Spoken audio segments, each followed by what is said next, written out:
What's up, everybody? Once again, it's time for another POPAHOLICS podcast. I am one of your co-hosts here, Franklyn McInnis, and of course, as always, I have my co-host with me, Collecting Plastic. Hey, what's up, guys?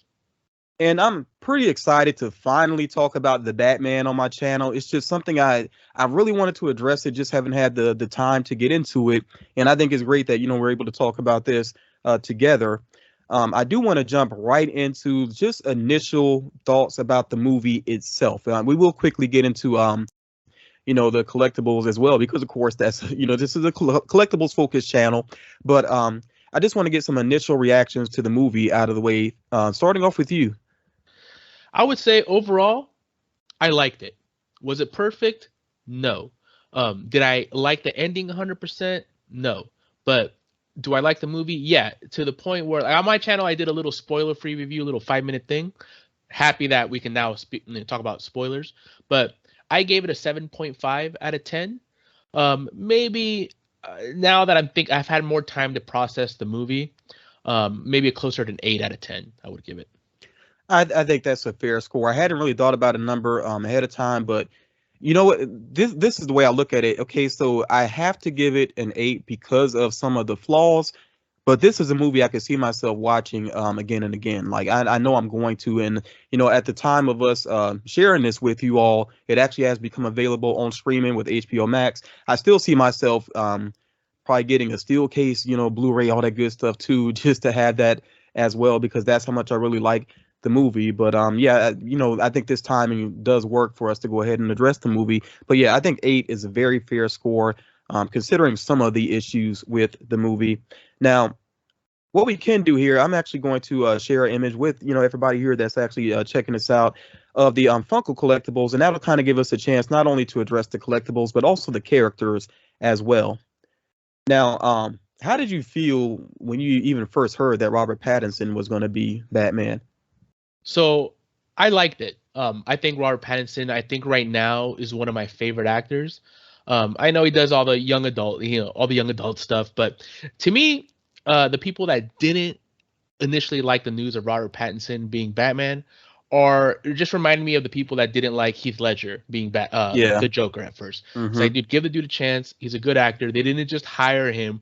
It's not like Robert Pattinson is this big box office draw, right? Obviously, he must have auditioned well. I expected him to do a good job, and I think he did do a really good job.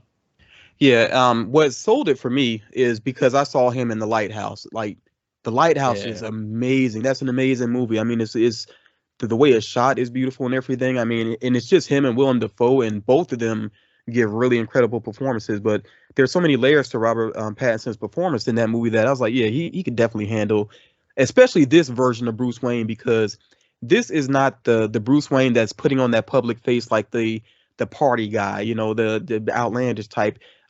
He is, to me, more of a realistic, billionaire, because he's recluse. Like, you don't know a whole lot about him.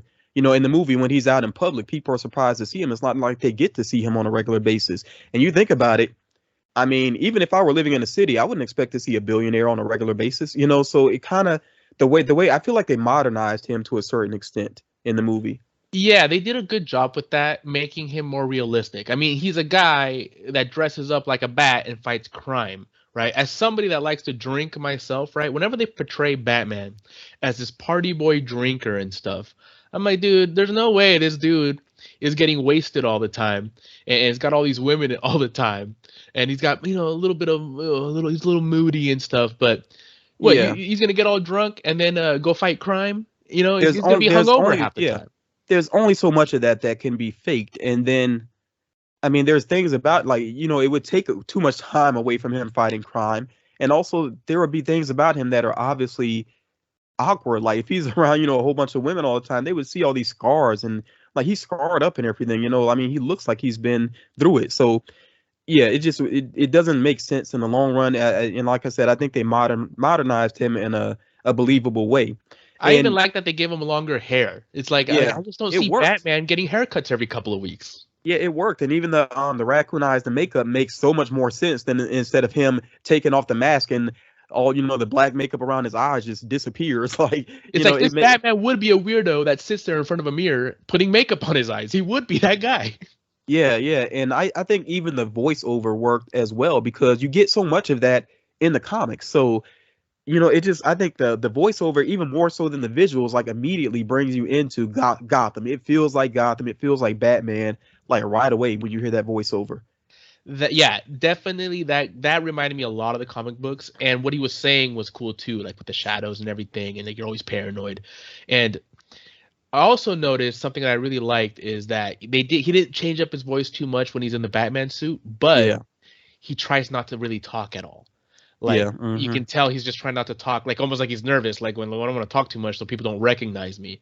And I thought that was a really realistic aspect to this Batman. Yeah, yeah, that made a lot of sense. And even Christian Bale regrets his Batman voice. He feels like he could have done a better job. It was a bit much, so this made a lot more sense.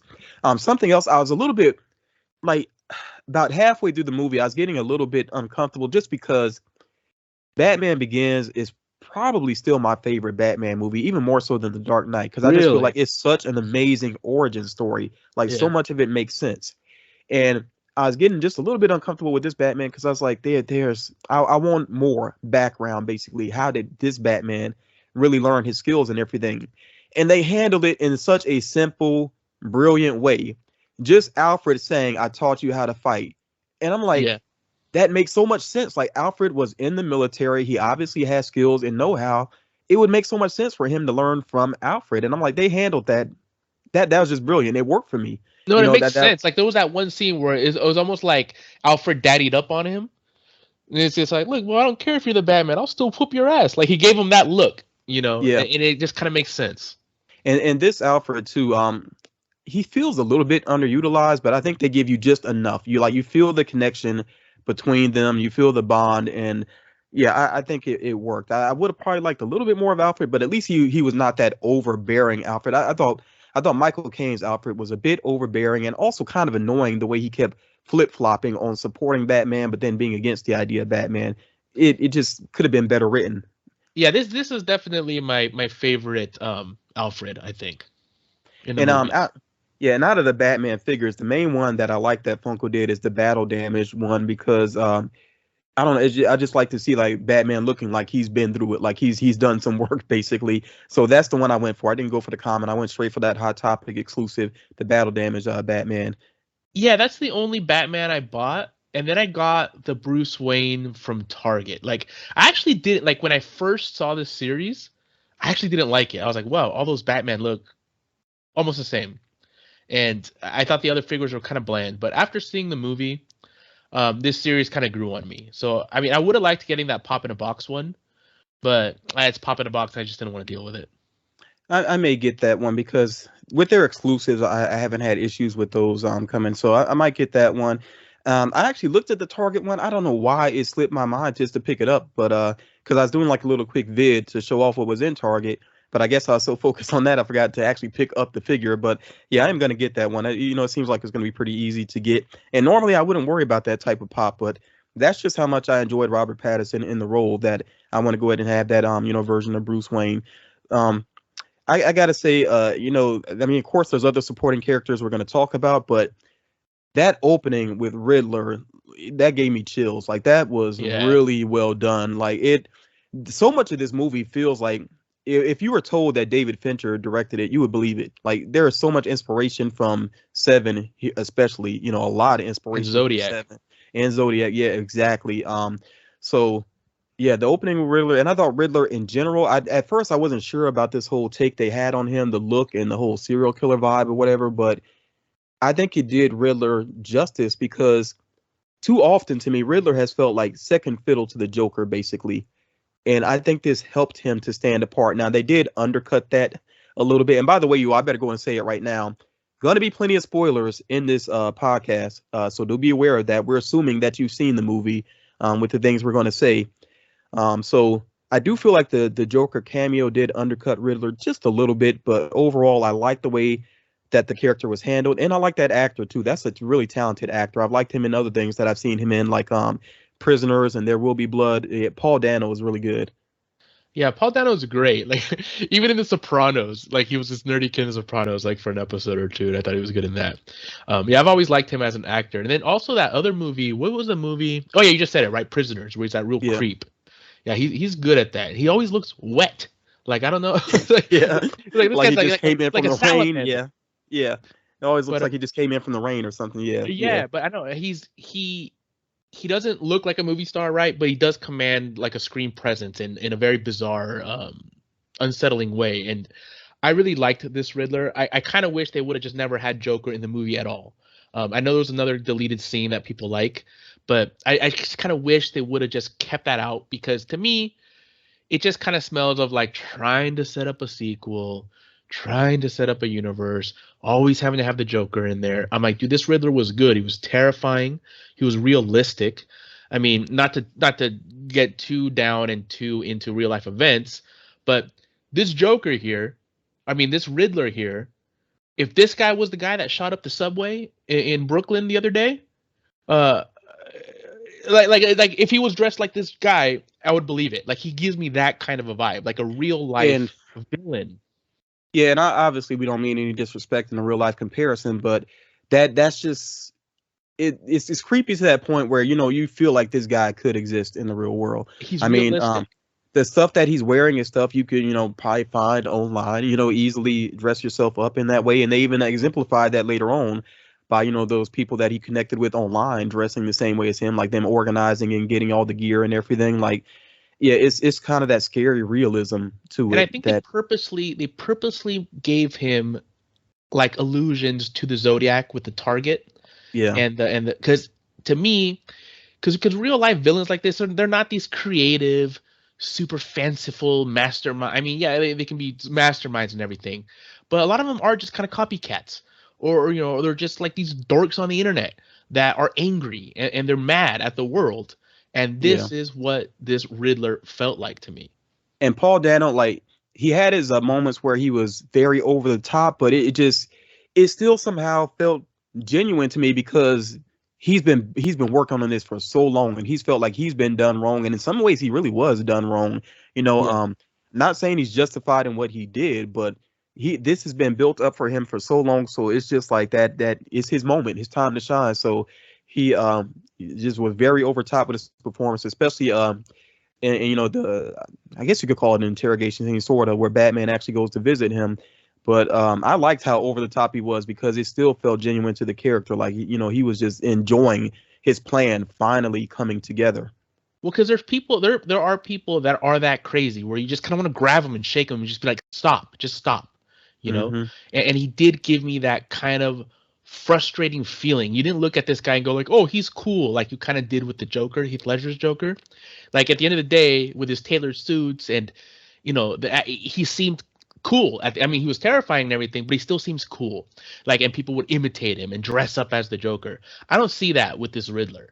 Like, he doesn't come off as somebody that's cool or like you're on his side really. And I mean, yeah, he may be like in his twisted brain thinks he's justified and he was done wrong, which is also good for a villain because a lot of times villains see themselves as the heroes, So he wasn't just pure evil, just to be evil. Like Yeah, he did seem like he was wrong to had an agenda.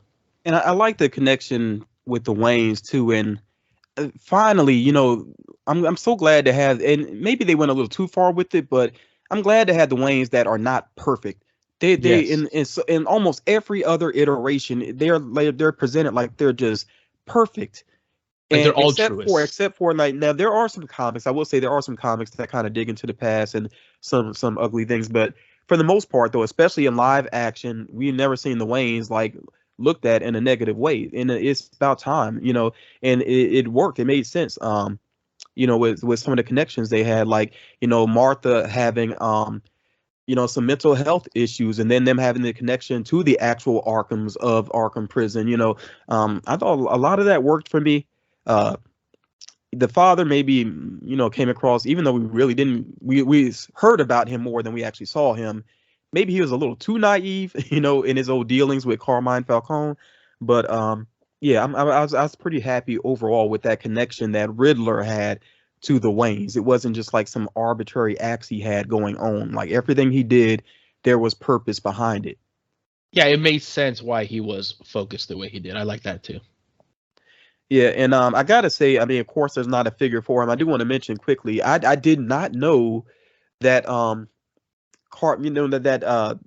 just said his name, the gangster. I didn't know that Falcone was going to be so big in the movie, and I definitely didn't know that he's going to be played by John Turturro. That was kind of a pleasant surprise. Yeah, same I here. really like John Turturro. Yeah, same here. I didn't expect that either. When I went in and I saw that, I did like that aspect of it too. And the only thing is that annoyed me. They did. I don't know how they overlooked this.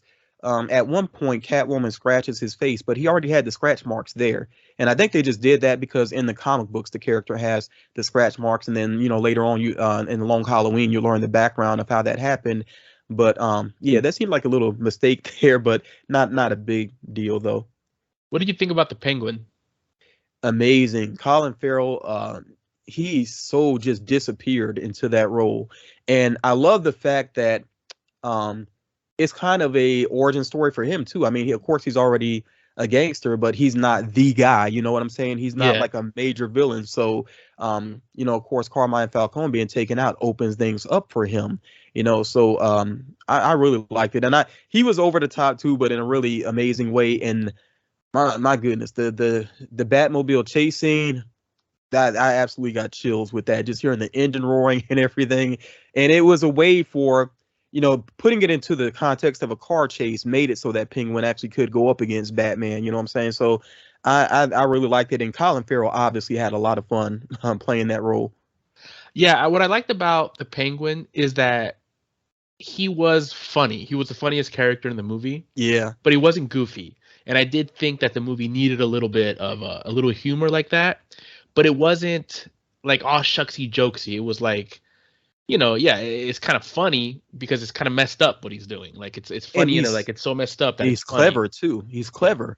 Like he picked up on a clue that Batman and Gordon actually overlooked. Like he basically helped them out, even though it wasn't intentional. But he was just pointing out how stupid they were for overlooking something that was obvious. So I like that they showed that Penguin actually does have some intelligence there. Yeah, because that's his main muscle is that brain. I gotta say with Pops are, I mean, when it comes down to it, Pops are very plain, especially with their faces. So it's unfortunate that there's so much character in the Penguin, the makeup and everything, and that's almost totally lost with the Pops. But I still like the Pop of him. Oh, it's okay. I did get the chase for him and the chase for Catwoman both. Yeah, see, the Penguin's the weakest one. I think that the Riddler came out pretty good. I like it with the tape and everything. That to me is one of the better Pops. And they didn't do a variant of the Riddler. It's just that one common one. Yeah. Might be a sleeper in the future when it comes to value. Like a couple years down the line, if they don't make another Riddler Pop and it's just this one and the license runs out, that might be the sleeper one of this set. And I think DC, I don't know what DC's problem is. Like they're lately acting kind of funny about weapons and whatnot. But I mean, if they actually did a variant of Riddler with like the bloody Carpenter tool, I think that would be awesome. I know there's like some other companies are doing that, but like with statues or whatever. But yeah, that would be a cool variant if they ever did it. I just don't know if they would though, because like I said, DC has been a little bit funny lately about weapons with their figures. Yeah, they're all over the place. Like they want to be the darker comic book company, but then no guns and stuff in the toys. It's just weird. Weird marketing.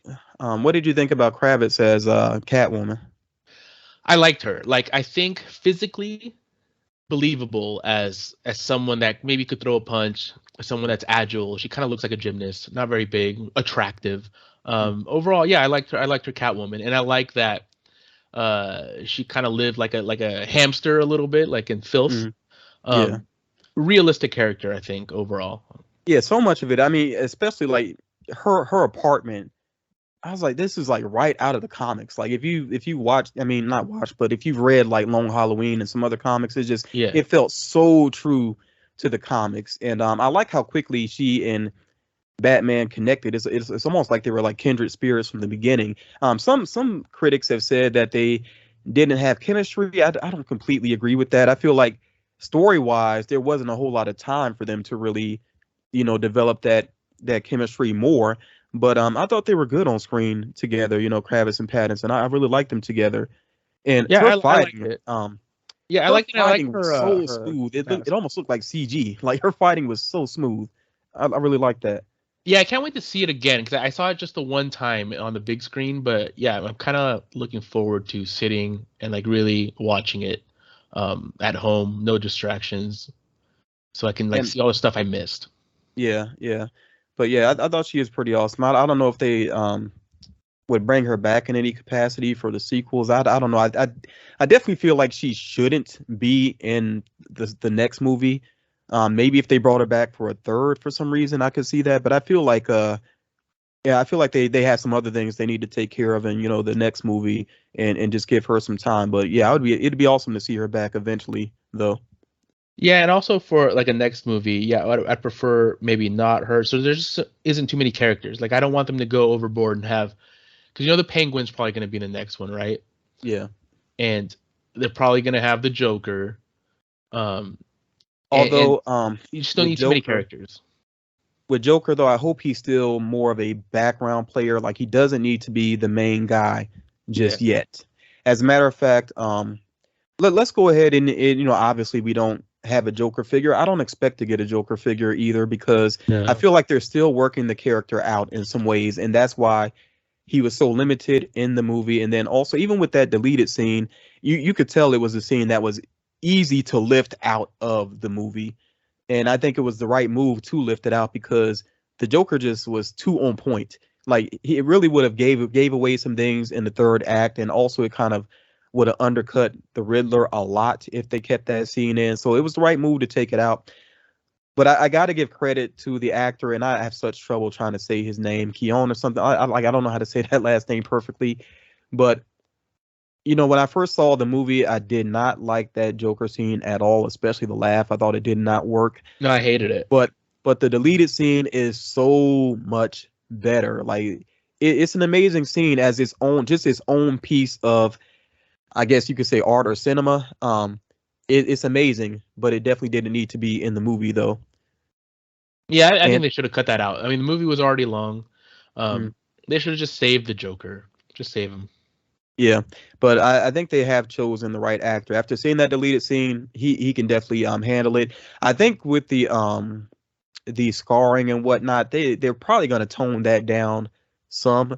I still would like them to keep the aspect of him being like a chemical burn victim, though I think they should actually keep that. But I have a feeling like once he is out of Arkham, he's in the open world. Maybe he will do like makeup and things and cover that up some, make himself a little bit more presentable, less ghastly looking, or whatever. But I still think they need to tone down the makeup just some, though. Yeah, I almost to me it went into almost goofy territory a little bit, where like the face just kind of looked a little goofy, more goofy than menacing to me.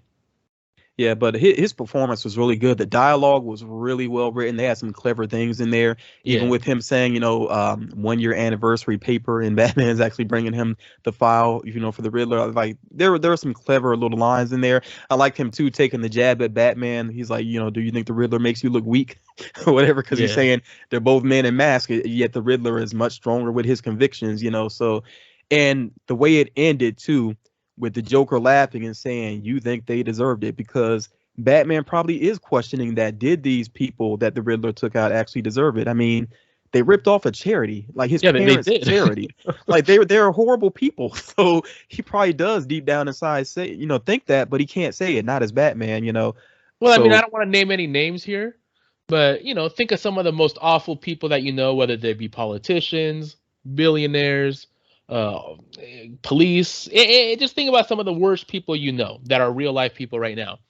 If there was some crazy guy going around killing a few of them, I don't think I'd be that upset about it. I don't think I'd be like, oh, we got to bring that guy to justice right away. I'm like, well, that guy did deserve it. Like if somebody took out Putin, for example, or something like that, right? You'd be like, oh, well, yeah, and I guess you it should would do be that, but I'm not too mad about that. yeah, it wouldn't be socially acceptable to really say it openly, but we'd be thinking it though. We definitely would Yeah. be. So I thought that was very clever. And yeah, like I said, I in the next movie, I'd rather see the Joker, definitely getting out of Arkham, but not too much of him though. And I do have a kind of idea for a sequel, but I don't want to jump ahead too too much though. But as far as like I said, in the movie, I think my favorite action sequence was the scene with the Batmobile. The pop ride does nothing for me, to be honest. Not so Yeah, crazy about it. it's not my favorite, but there hasn't been many pop rides recently, like not that many, and I do like the ones that are from actual cars. I think if you are gonna put a bunch of pop rides together, like out of the box, like I think this one would look cool. With like the Eddie Guerrero one, um, the some of the NASCAR ones, the ones that are actual cars, like the Fast and the Furious one. You put all the actual car ones together, and I think they look kind of cool. So I do appreciate these kind of car ones, and I just like the design of the Batmobile overall in this one. Way more realistic. Like I liked all the design of all of Batman's stuff and gadgets in this because none of it looked um too ridiculous. Like say the Nolan ones, right? Batman, and it goes back to like Batman's voice in that. I'm like, dude, you're trying to tell me this guy, he's got that military grade Batmobile. He's got doesn't he have a bat plane and stuff too? And Yeah. but that bat cycle that spins and stuff like that. That's a crazy amount of technology to create under wraps for this one dude. It's just crazy. And then he doesn't have a voice changer. You know what I mean? Stuff like that to me seems a little too. It's cool, but it seems a little too unrealistic. In this one, all of Batman's gear, his car, that car looks like a car that a couple of dudes could put together in a big Hmm.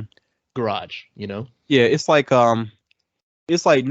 No, I feel like Nolan thought about realism in terms of billionaire realism, Yeah. whereas this taught, just like everyman realism. Basically, how would a regular guy become a vigilante? And it makes a lot of sense too for the character because he gets called out for it. Bruce Wayne actually gets called out for not doing enough with his position and his money. The woman at the church calls him out for that, not Yeah. doing enough charity wise or whatever, which I'm glad they did because Bruce Wayne has got to realize that Bruce Wayne is important too as a hero for Gotham. So that's the lesson that he needs to learn. But yeah, he doesn't really think about the wealth and everything or whatever. He looks at himself as an everyman, I think. So yeah, like you said, his technology and everything he used did make a lot of sense. That worked pretty well. With the pop rides though, of course they have the Catwoman on the bike. I kind of wish they had Batman on the bike too. Like I would actually like to have those side by side, especially considering how the movie ended with them on the bikes. That'd be cool to see. But I don't know if Funko intends to do Batman on the bike or not. Okay, so now that you bring up Batman on the bike, right?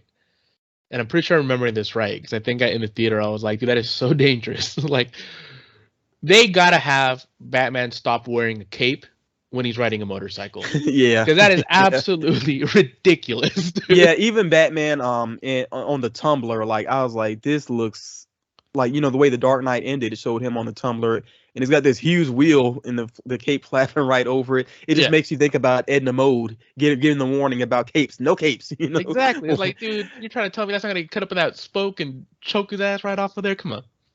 Yeah, it'd be nice if I don't know, maybe some designer could work it out. Eventually there'd be I think the cape is just always going to be iconic, so it'd always be there. But it'd be nice, maybe just like a one-off storyline, even just give us a version of Batman that's just purely tactical without that cape.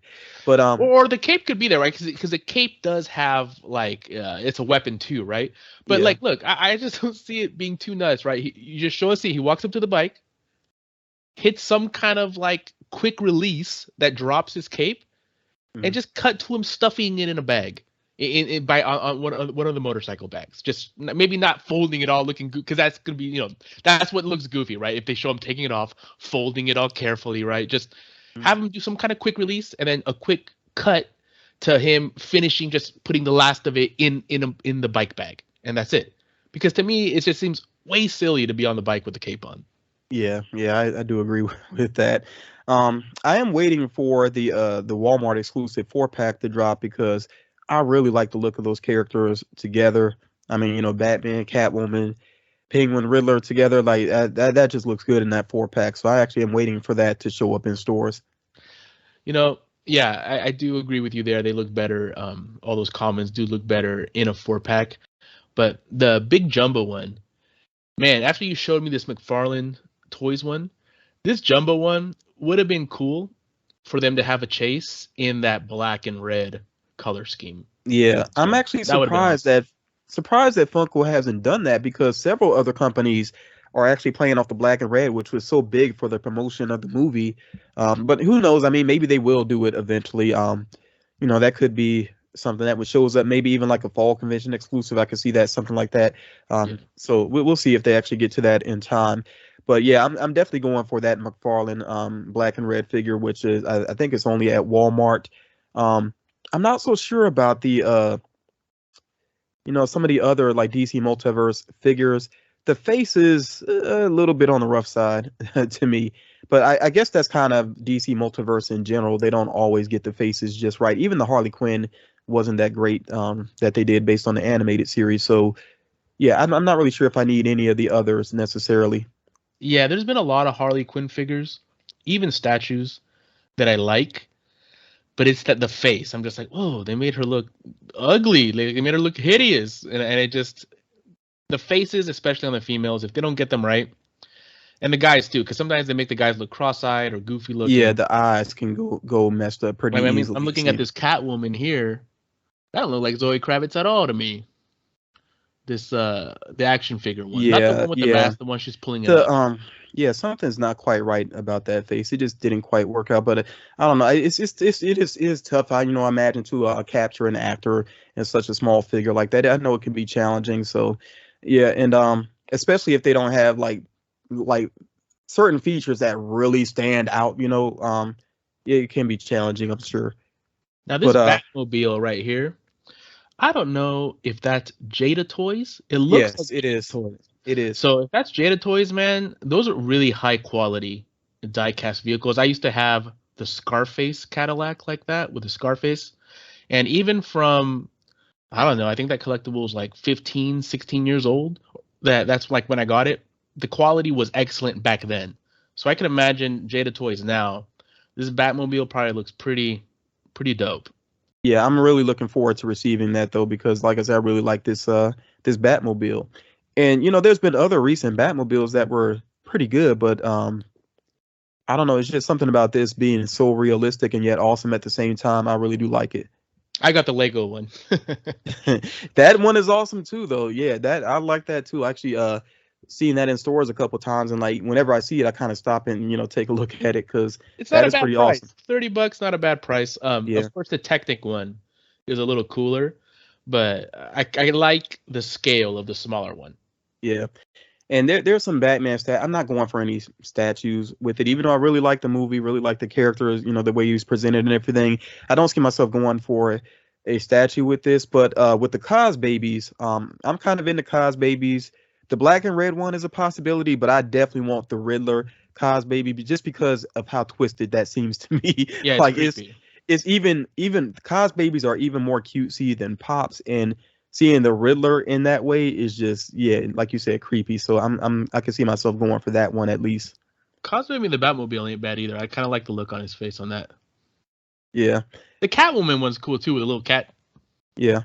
I just and I don't know, in terms of merchandising, I think the movie does seem a little bit difficult to merchandise for because it's such a dark take on the character, the story in general, and especially the ways the story plays out and everything. But they've been able to do more with this than, with the Joker movie, which was, of course, rated R. So I've only seen like a couple of high end, statues and figures for, the Joaquin Phoenix Joker, which is kind of understandable, I guess, with the way that movie was. But yeah, with this movie, the Batman, a little bit more marketable, a little bit more open to merchandising. I am still pretty surprised that Funko never made a joke like a Joaquin Phoenix Joker. That to me is very very surprising. That would sell like hotcakes. And I don't know, maybe that's just came down. I mean, obviously they Licensing have a maybe. deal with, yeah, obviously they have a deal with DC. So yeah, maybe it just comes down to, you know what? I'm not sure if Joaquin Phoenix would be this way, but I know there are some actors He that could will be. only allow themselves to be made with certain types of products. Like it has to be accurate to the way they look. So maybe that's why we only see high end collectibles. Although Based, there is a Joaquin Phoenix Funko Pop as Commodus from Gladiator that didn't come out too uh, long ago. So I don't think, cause I know there's some actors that don't like Tom Cruise is one of those that Yeah. like he doesn't allow himself to be made into toys and stuff. You don't want people playing with him. But I don't But think I don't know. Joaquin It Phoenix is to could that be. degree. I don't know. Like, I mean, I could speculate, but I really don't know what it comes down to. But I mean, it could be a factor that it's a rated R movie and it does deal with mental health in a way. Like, I don't know. But well, and maybe we'll never know the answer to that. And who knows? Maybe it's something that could happen eventually if the licensing ever gets worked out. But yeah, right now, who knows? But yeah, Speaking of overall, rated R, though, speaking oh, of rated R, before you move on here, did this movie not seem like it was rated R to you when you were watching it? it felt that way. The only reason it didn't come 100% feel that way is just because I mean there's only one F bomb. Of course, you only get one or two with a PG-13. So that made it obvious that it wasn't rated R. And then blood was not really shown much, but it's dark though. It definitely has that Seven vibe to it, Well, I mean, like some of talk the about like culture. when that bomb blows up that dude's like head, basically in that church or whatever. Some of those scenes were pretty gruesome. Yeah, but we don't really see it too Yeah, directly, It's just like um the Riddler having that trap where the rat ate the guy's face basically or whatever. yeah. We never get a good look at that picture. And that was one of the funniest moments in the movie when they showed that to Penguin his reaction to that. I That think maybe that's why it seemed more violent than it was because, of course, the theater of the mind is always gonna yeah, fill in the exactly. blanks a little more than actually just showing it. Well, even like when I first saw The Dark Knight, I was like, how is this PG-13? Because it just felt so intense. Like with the music and Yes. the way the Joker was presented, that felt rated R at first. So it's amazing what some writers and filmmakers can do with what they're given basically. What did you think about Batman's theme in this? Uh, Music in general, nothing really stood out to me a whole lot. It's like it was serviceable, but nothing really stood out to me too much. See, I loved the theme, the dun dun dun dun. That theme, that that that Okay, that yeah, yeah, that yeah, amped yeah, me up. Like when yeah. Batman would That like was slowly start walking, dude, that was dope. pretty foreboding. Yeah, I know what you're talking about now. Actually, I do like that theme. I like the build up. Like it's just Yeah. it feels like it builds up for so long. I really love that. Yeah, I do like that theme. It seemed Um, more like a villain's theme than a hero's theme, if yeah, that makes sense. yeah. Which I And like. you know what? That's one of the brilliant things about this movie too. They addressed something that's true to Batman's lore, to where when he first started off, of course he wanted to scare criminals. He didn't realize he was unintentionally scaring victims too, and innocent people. And I like how they address that without being like too direct about it. You know what I'm saying? Like at the end, you have one of those Riddler thugs. He basically says, "I am vengeance," like Batman said, and it kind Hmm. of clicks there for Batman. Like I don't want to be like these guys. And then where you have the woman that's getting on the stretcher at the end, kind of clutching him, not wanting to let go. He's starting to see that he needs to be. He basically says it at the end. He does kind of say it that he needs to be a symbol for hope. He can't just scare the crap out of everybody. Yeah, I mean, because if I was getting mugged in an alley and this Batman jumped out, beat the dude up, I'd be like, dude, I think I'm next. You know what I mean? I would immediately Yeah. start running. I'd be like, oh god, this guy's crazy, dude. Yeah, and I like that about him too. Like he's so like methodical and like really slow with his movements, and like you said, he doesn't talk a lot. But when it's time for action, like he really does jump into action in a very convincing way. Okay, so what did you think about? Okay, another thing that I wasn't too fond of because they do the classic movie thing where they make it like bright green was that injection that he gives himself. I hope they That follow up on that. Don't so what was if that? Was that's that just adrenaline? it could be adrenaline, or some people have theorized that maybe it has a connection to Bane. Yeah. Which I don't think they need to do Bane again in live action. I No. like the character, but they really don't need to do him again because Tom Hardy, and even though that Bane didn't play out the way some people really wanted him to in the most satisfying way, still though he owned that role for the most part. So I would say like no Bane anytime soon. But yeah, some people think it has a connection to I think it's actually called Venom if I'm not mistaken. Yeah, it's What called Bane Venom. uses, yeah. So I don't know. Yeah, because they I made it bright green. I was like, yeah. why did they make it bright green? I guess for the audience, because they always like assume the audience is dumb, right? Like, oh, if they don't see some kind of crazy bright green stuff, then they're not gonna know what it And is. it could have been just the lighting of the scene. Like if it had been something, like imagine if it had been a clear liquid, like you just wouldn't see what was going on because it But you was a can darkly obviously lit see he's scene. injecting himself with something, though. You know what I mean? Like the whole motion and just the way, kind of like, to me, it seemed like it's adrenaline. Um, Yeah. but I mean, I guess the only way I would like to see Bane come back is if, like, somehow, somebody in the cleanup crew or something is like some washed up part timer wrestler, right?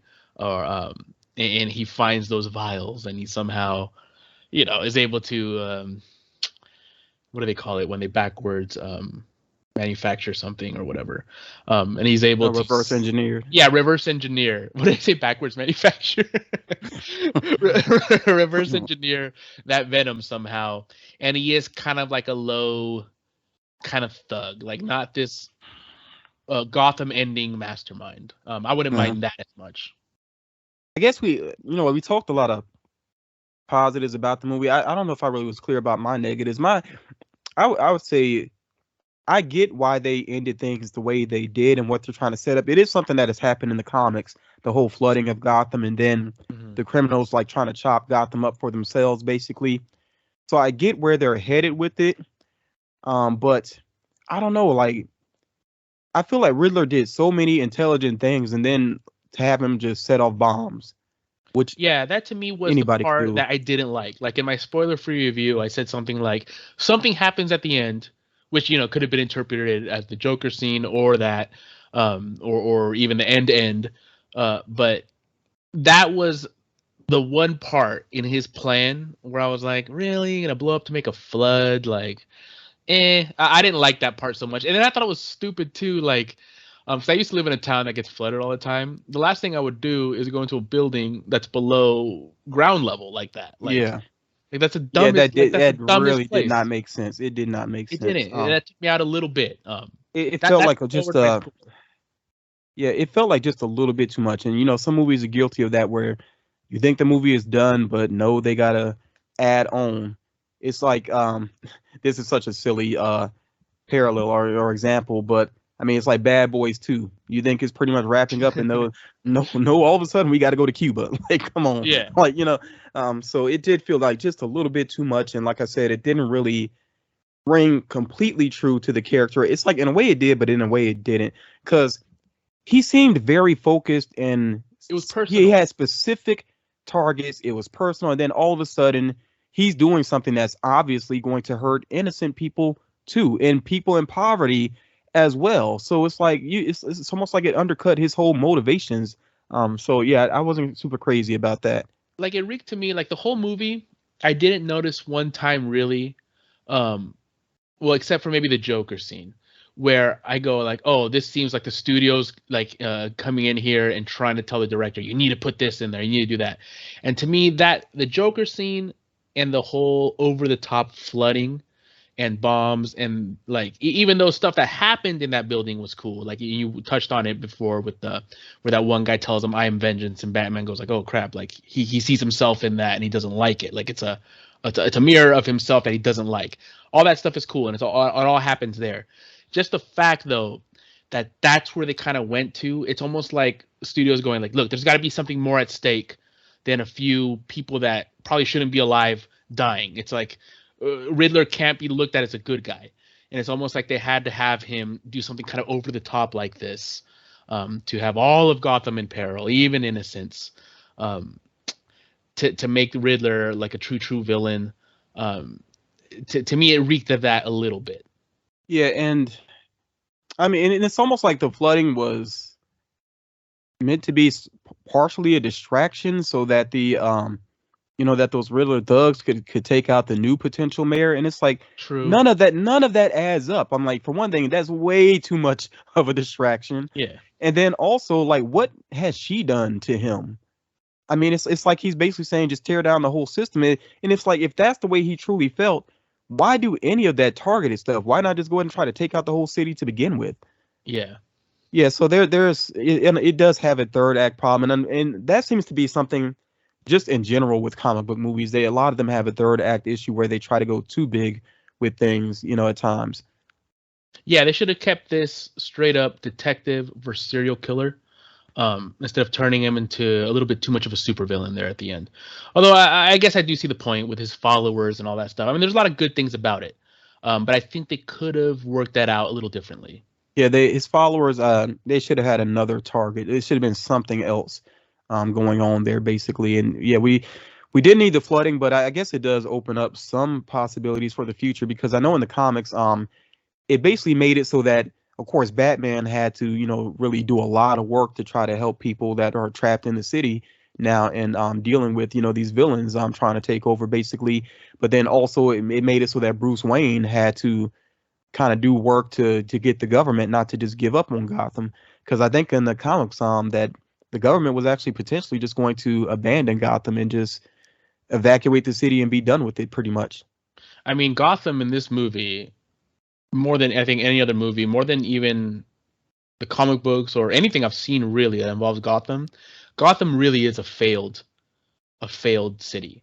Yeah. Like it's corrupt all the way through. It almost feels like a place where you're getting conned left and right, even by normal people, by everybody. It's like you just have to watch your back, Yeah. with everybody in Gotham. It just seems like a failed city. I think too with Riddler's followers, something they could have done instead of what they did was have like the Riddler's followers go after their own targets. Like show maybe one of the Riddler's followers trying to kill his boss, or one of his Riddler's followers going after an ex-wife, or something crazy like that. You know what I mean? So it would have showed like the Riddler really planting this seed of, I don't know, evilness. You know? That would have been if this was a written story that could work because because Batman, of course, could maybe realize that he needs help, and maybe we could get the expansion of the Bat family in that way. But for a movie, you know how it goes. They got to put everybody in one spot. Um, Yeah. so, but still, yeah, they definitely should have had a different target, though. There should have been something else going on with them. I'm not against the idea of having the Riddler thugs in there, but there should have been something else going on with them. And I think in terms of setting up Gotham, there probably could have been a little bit more too. Just and maybe not have to follow up on everything, but just kind of put those seeds there just in case. Like why not have Harvey Dent somewhere in the movie? Just little things like that. Think long term basically, so that we don't have characters that suddenly just seem to appear out of nowhere. Yeah, that aren't forced. Yeah, I mean, I like how like what they did with Penguin was, that was good. Yeah, Penguin Like I was said, perfect. I really liked Penguin in this. yeah, not make him. He's not the main bad guy, but he's there, and he's gonna carry on. It's gonna be interesting to see too what they do with the series that's supposed to happen with HBO Max. I'm really hoping that it shows, his rise to power more so, because I don't want to have where we come back to the next Batman movie and just all of a sudden he's the man, completely. Like no, like I want to see him actually struggling to really earn that position, some, and Or maybe like, get some background on him too. see, and I'm kind of like, I kind of wish they weren't doing the series, because it can go like two ways, right? It could be Penguin's rise, right? But obviously, Batman's been around in this world already. So is it going to be extremely young Penguin? And then it starts to feel a little too much like Gotham, the TV show. I mean, that's what it sounds like to me. If there's going to be no Batman in it, if it's before Batman, it's Penguin's rise. Or it could be after the events of this Batman movie. And then what? Batman's not going to be in it? Where's Batman at? Like, so to me, But this is my I well. don't know. I feel like it's possible to have a Penguin series that's after this movie, and I mean, Batman has a lot to deal with though, so it's not like he's on Penguin's back 24/7. It's the same way like police officers in real life, they know where a drug house is. Yeah. They're not always there. You know what I'm saying? So some crime is able to operate, to an extent with the knowledge of the people that are trying to stop crime, So yeah, I think it's possible to have it set after this movie and maybe just have a little something of Batman in there because if they don't have Batman in it at all, that would be kind of ridiculous. But Yeah, or yeah, have them talk about it, or maybe every like, maybe even if it's like a 10 episode series, have Batman show up twice, like maybe one time mm, where they kind of cross paths, and Penguin gets a little out of hand, where it draws Batman's attention a little bit for like, a particular heist, or maybe Penguin's goons are gonna do like a heist, but Batman thwarts them. Maybe they don't even show it, but they'll go like, "Oh yeah, well Batman showed up." And maybe even Batman, comes to a Penguin again for help in some way, like he Yeah, did in the movie. So I mean something that like would make sense, and that's why some criminals are allowed to operate because it allows law enforcement to go after bigger fish, basically. No like pun intended there, Whitey but Bulger. yeah. So yeah, exactly. And that dude was a monster, and they allowed him to operate. So Well, it's very yeah, Penguin-like. The character, like when I think about it now, Whitey yeah, Bulger and the Penguin, kind of similar. yeah. Yeah, so that'll be interesting to see, and I hope with the they're talking about doing a Gotham GCPD series as well. That's what Gotham was originally supposed to be, and then I think they just got scared. They got nervous about it, and they just went for fan service basically. Yeah. It did not turn out the way it was meant to be. And starting off with the killing of the Waynes too, it's like why not have them in the series for a while, do something different, like stop killing the Waynes immediately I all know. the time. But I'm really hoping that this GCPD series is more like the actual comic book, because the comic series was pretty awesome. Like I read at least 2 or 3 of the storylines and they were really good. And yeah, if they do that, then I'm definitely going to be a fan of it, because yes, Batman's presence was there, but he's more in the background some, and it showed what it's like for the police to have to live in his shadow and also deal with these villains that are definitely above their pay grade to deal with. Like it could be really interesting. Yeah. Speaking of the cops too, I like that one cop that hated what was it? He either hated Batman and liked Bruce Wayne, or liked Bruce Wayne and hated Batman. So like that. I forget. He hated one of them and he liked the other one, and I thought that was a Oh, pretty the cool guy, sketch. he got kind of giddy when Bruce Wayne showed up at the funeral. Yes, that guy. And then, but he Yeah, hates and Batman. I like too that he actually ended up being kind of an important character because he helped Batman realize that important clue at the end. Yeah, he So, wasn't useful. I like that little character and in he there. was a good actor. Like the acting overall was amazing, and we definitely got to give props to Jeffrey Wright, because man, he was an amazing Gordon. So Jeffrey I Wright, also my favorite Gordon.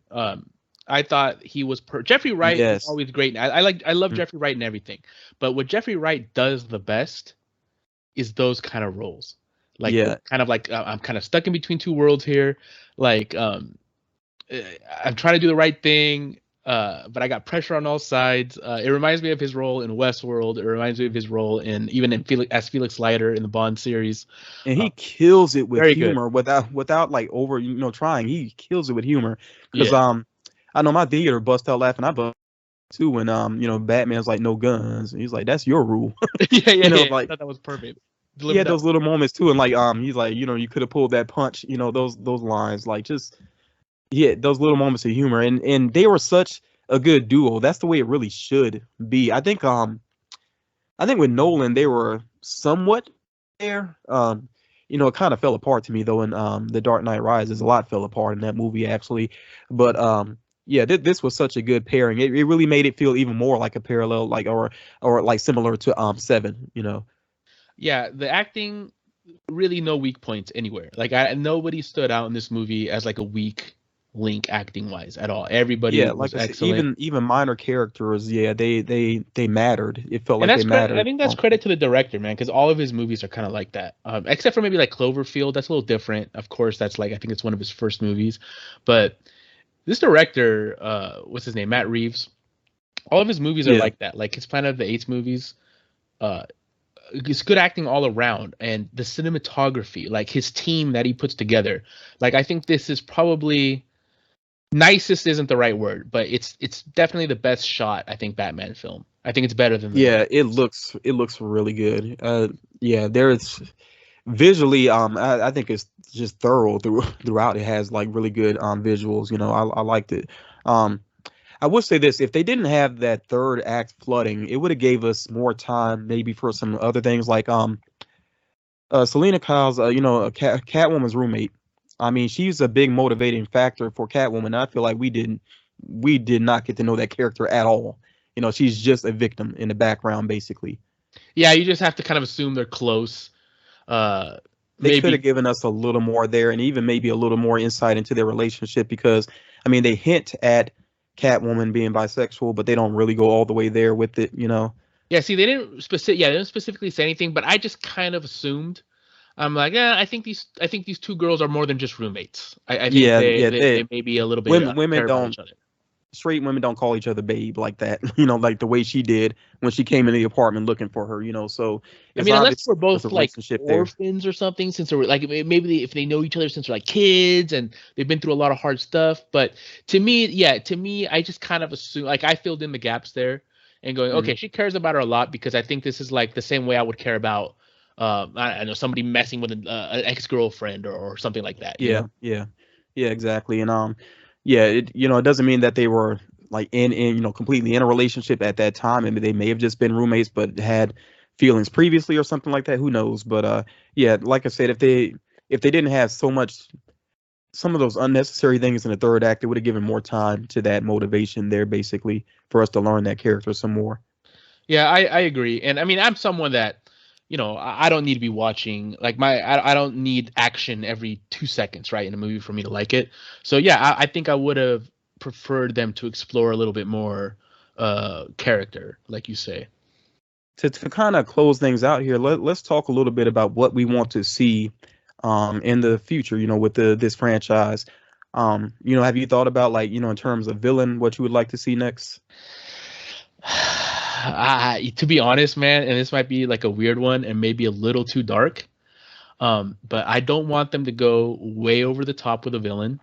I want them to keep it realistic, and I kind of want them to do the Mad Hatter, and I want the Mad Hatter to maybe be a human trafficker, um, and something really really dark like that, where it would draw the attention of Batman, because there's young girls and women disappearing throughout the city at an increased rate, right? And then have it kind of have it be a detective story again, and then he could even go talk to the Joker in kind of like in a Silence of the Lambs kind of way, like Joker would be like his Hannibal Lecter, right? And he's like, help me profile a person. Who would be the guy that could do this? Like, who would have the means to do this, the network to do this, and the psyche to do this? And I think I would like them to go something like that. Of course, not have the Mad Hatter dressed up, super goofy, but maybe a pimpish kind of character. Maybe I don't know. I don't want to put a nationality to him or something like that, but a thuggish kind of character, that maybe dresses like you can put a top hat on him if you want, um, but maybe he runs his on the surface maybe he runs a big a webcamming house, with like 30 girls in there, but he also traffics them, right? But that's like his legal business, something like that. And I could see the Joker being tied to somebody like that too, because it would be all kind of organized crime, something like that I would like to Yeah. see. And the Mad Hatter is much more of a dark character than I initially realized. I had to read certain storylines, and then I was like, yeah, he's pretty messed up. And He's even one of the darkest. the whole Alice in Wonderland thing, he kind of uses that, like, to connect to, like, young girls. Like, uh, Yeah. I mean, it's strongly hinted at being a pedophile. They don't completely go there, but it's strongly hinted at in at least one storyline that I read. So, yeah, he's a pretty dark character, and And I think they can make a really realistic character out of that, right? Like yeah. where like someone like Mr. Freeze, I don't know. Now stick with me because I already know how you feel about Mr. Freeze, but Mr. I Freeze liked him. was actually used in Gotham City, GCPD, the comic series, in a pretty interesting way. I liked him there, and he has one of the best episodes, or like short movies, whatever you want to call it, from Batman the animated series. So the character can be done pretty well. So if I were involved in a sequel, this is the way I would look at it. Like, introduce Freeze and maybe change that name, his real name, of course, but Yeah. have it to where the story starts off around the third act of the first movie, where maybe Freeze is actually already trying to save his wife. Like, they had the whole thing where his wife is has a terminal illness or whatever, so he has her, like, frozen in stasis or whatever, and he's trying to find a way to cure her and everything. So let's have it where maybe he's already working on that, and this whole Riddler thing, the bombing and the flooding and everything, actually destroys his lab and kills his Ah. wife. Yeah, see, I So like then that. so then his motivation is actually to get at Riddler, but in doing so, and there could be another villain maybe operating as well, because I don't think Freeze should be like the only focus, but to have it to where his ultimate goal is to get in Arkham and get at Riddler, and with him actually breaking into Arkham, um, Joker basically betrays Riddler, basically sells him out so that he can get his escape or whatever, and I wouldn't mind. Do we really need the Riddler character beyond the second movie? I don't think Not so. Maybe really. Yeah, not Maybe really. Freeze takes him out. Maybe Batman saves him. It could go either way, basically, for me personally. But yeah, I would change some aspects of Freeze. Obviously, like not the big clunky suit. Definitely take that away. Um, maybe have it though to where like maybe his skin is damaged and stuff or whatever from like working with the cryostasis with his wife or whatever. Maybe he did get injured in some way, so maybe he doesn't quite look normal, but I wouldn't have him in a big clunky suit. I wouldn't have like a Freeze Ray or whatever. Maybe he would Yeah, see, have that to some me is type. my biggest issue. Like, I think it works in. I think the animated series, Mr. Freeze is probably the best villain. I mean, behind the Joker and Harley Quinn, right? But when it comes to the other villains, I think Mr. Freeze is probably the coolest one, the saddest one of the scarier ones because of that voice and everything. I think it works in the comic books, but in live action, a freeze gun Well, that's is what I'm never saying. gonna work. Yeah. No freeze gun. Yeah, I'm not saying no freeze gun, but of course, I mean there is. We know there's a chemical compound that actually can freeze things quickly. So have a more realistic weapon for him, or either have it to where maybe he's doing things to set up his break into Arkham. Like maybe let's say he kills a particular guard that's gonna, and that death will somehow help him to get in or whatever, and then he just puts the body on ice, or Yeah. something like that. Don't have it where he's going around with a freeze ray though, but Or what's that? yeah, What is it, so like liquid nitrogen or something like that? yeah, That yeah, can, like, I exactly. mean, So he could torture people with that stuff. yeah, Stuff like that. exactly. So yeah, so like I mean, I think his main goal throughout the movie would just be him setting up this break in into Arkham so he can get at Riddler, basically. So yeah, I think that would be I something like that cool. idea. I like that. And then even with like freezing things makes it easier to break metal and stuff like that. Yeah, I kind of like that revenge plot like that. It's a good idea. Yeah. But we'll see what they end up doing, because right now I don't think they've we know that they're still trying to develop the Joker, because Matt Reeves has talked about the Joker being born with a condition that forces a smile on his face or whatever. Mm-hmm. That doesn't seem to be what he went for with the actual Joker that we're seeing, though. That's a chemical burn Joker. So I think they're still trying to figure out the character. So like I said, I don't think he needs to be the main villain for the sequel. And Matt Reeves has actually mentioned an interest in Mr. Freeze. I don't know what his idea would be for the character though. So we will just have to wait and see what happens in the long run. I know some people have said, Deathstroke didn't get a shot. He was supposed to be in a movie and he wasn't. Joe Manganiello, or however you say the actor's name, he just got those little cameos, but I don't really feel like I need to see Deathstroke, to be honest. To be honest, like Deathstroke, I think it would be a Batman versus Batman. You know what I mean? He's just too close Yeah, to Batman yeah, type of character. Like, and I want to see someone that's never been done before, someone out of left field, someone where I think people aren't so invested in the way they are. Like the Riddler, they did a lot of changes to him, but I think the Riddler, almost every time you see the Riddler, he's completely different in every medium, right? Whereas the Joker has those certain things. He's got the laugh, he's got the look, and he's kind of like an anarchistic terrorist, right? So you can't deviate too much.